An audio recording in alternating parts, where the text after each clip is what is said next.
Assalamu alaikum wa rahmatullahi wa barakatuh. On se retrouve aujourd'hui pour une petite vidéo à travers laquelle on va parler des héros de l'islam. Nous avions lancé depuis quelques années une série afin de nous réapproprier notre histoire et d'en découvrir les figures emblématiques. Le premier volume portait sur Tariq ibn Ziyad et l'Andalousie, le second sur Salahuddin el-Ayyubi, ce roi victorieux. Et aujourd'hui, nous sommes heureux de vous présenter le troisième opus qui est sur Abdelhamid ibn Badis, ce savant, ce réformateur, cet imam qui à lui tout seul a réussi à redonner vie, à redonner force et fierté à tout un peuple qui se trouvait dans les ténèbres et dans la difficulté, dans l'oppression de la colonisation. Et cet homme qui s'est sacrifié, qui s'est investi,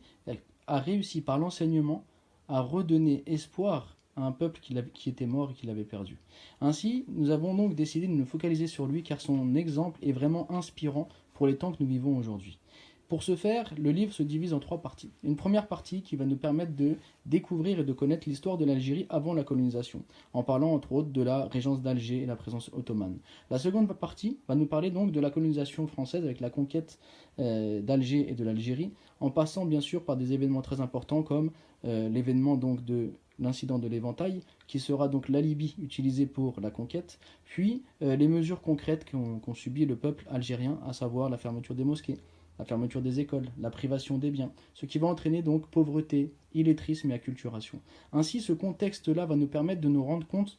de l'importance, du sacrifice et du mérite de l'imam Abdelhamid ibn Badis, qui dans des conditions les plus difficiles va réussir à faire un travail énorme. Et c'est pourquoi la troisième partie va se focaliser donc sur notre imam en montrant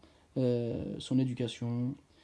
son enseignement et surtout la prise de conscience qu'il va avoir de la difficulté que vit le peuple algérien et de l'investissement et du sacrifice qu'il faut pour pouvoir lui redonner vie et espoir. Et ainsi, il va donner tout son temps, toute son énergie à aller à la rencontre des hommes, des femmes, des enfants, des adultes, à travers des journaux, à travers des enseignements dans les mosquées, à travers des rencontres dans les différents clubs et les différentes activités où se réunissent les Algériens, de façon à leur donner l'envie de connaître leur histoire, à leur donner envie de se cramponner à leur religion, en les mettant en garde contre le maraboutisme et toutes les fausses croyances qui les écartent d'Allah et qui les écartent de la voie de la réussite. Et ainsi, à force d'un travail de terrain incroyable, il va réussir à sensibiliser donc toute une nation, à redonner vie et force à toute une nation qui va se libérer intellectuellement. Et par la plume, il réussira donc à soumettre les canons. C'est vraiment un livre incroyable, un livre ressourçant, qui nous dévoile une personnalité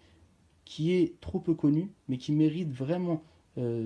toute notre attention afin donc de nous focaliser sur son exemple pour nous aussi, dans notre quotidien, pouvoir changer les choses. Alors ce livre est en papier glacé, car il y a de nombreuses illustrations qui nous permettent de découvrir donc les différentes personnalités dont on parle à l'intérieur du livre, mais également les différents lieux où ont lieu les événements. C'est vraiment un des meilleurs livres, je pense, que les éditions El Beina ont publié, et je vous invite à tous et à toutes à le découvrir au plus vite.